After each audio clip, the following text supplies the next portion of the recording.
دیکھیے ایک بہت ہلکی پھلکی سی اقبال کی جو ہے وہ ایک غزل ہے باقی طرح کی بہت شروع کی، تو اس میں ایک شعر ہے کہ نہ آتے ہمیں اس میں تکرار کیا تھی. تکرار یعنی کہ اس میں تو کوئی فساد یا جھگڑا یا کوئی حجت کی بات ہی نہیں تھی، اس میں کوئی جھگڑے والی بات تو تھی نہیں، مگر وعدہ کرتے ہوئے آر کیا تھی. مطلب وہ کہہ رہے کہ اگر محبوب کو نہیں آنا تھا تو اس میں جھگڑے والی کوئی بات نہیں تھی، کم از کم وعدہ ہی کر لیتے، وعدہ کرنے میں کیسی شرم تھی، ہے نا. تو آر شرم. اب یہ دیکھیے عابد، آپ اکثر سنتے ہیں عابد، عین الف بے اور دال، عابد. آر ہو گیا 3 حرفی. اب چونکہ میں 3 حرفی بار بار اس لیے آپ کو نہیں بتاتی ہوں کیونکہ آپ لیٹرز کی جو حرف کی جو علیحدہ علیحدہ پہچان ہے وہ آپ سیکھ گئے ہیں، اور آپ یہ بھی بہتر سیکھ گئے ہیں کہ جب یہاں پہ 1 2 3 4 جب آپ ان کو ایسے کاؤنٹ کریں گے تو آپ کو بہت آسانی سے سمجھ میں آ جائے گا کہ یہ 4 حرفی ہے. تو عابد، عابد کس کو کہتے ہیں؟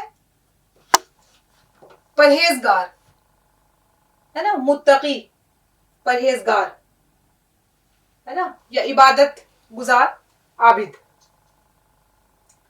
اب دیکھیے یہ آپ ہمیشہ سنتے ہیں عادت، ہے نا.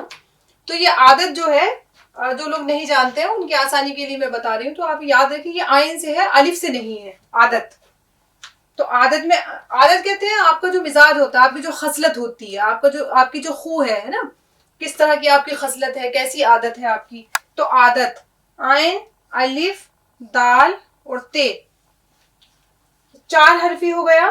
عابد بھی 4 حرفی تھا اور عادت بھی جو ہے وہ 4 حرفی ہو گیا. تو جب ہم اس کو ملا کے لکھیں گے، کیونکہ آئین کا تو آپ کو معلوم ہی ہے، آئین کا تو صرف یہ بچتا ہے جب ہم ملا کر کے لکھتے ہیں یہ والا، تو اس سے ہمیں پتہ چل جاتا ہے کہ یہ آئین ہے. تو جب ہم نے الف اس میں ملایا تو یہ ہو گیا، کیونکہ الف کے بعد جو حرف لکھا جاتا ہے وہ الگ لکھا جاتا ہے، تو وہاں دال آ گیا، اور چونکہ دال کے بعد بھی جو حرف آتا ہے وہ الگ لکھا جاتا ہے، تو یہاں پر تے ہو گیا. عادت ہے نا، یعنی کہ خصلت، خو. تو اس میں دیکھیے منیر نیازی کا پھر سے ایک شعر ہے کہ عادت ہی بنا لی ہے تم نے تو منیر اپنی، جس شہر میں بھی رہنا اکتائے ہوئے رہنا. تو یہ دیکھیے کتنا خوبصورت لفظ ہے دوسرا، عارض.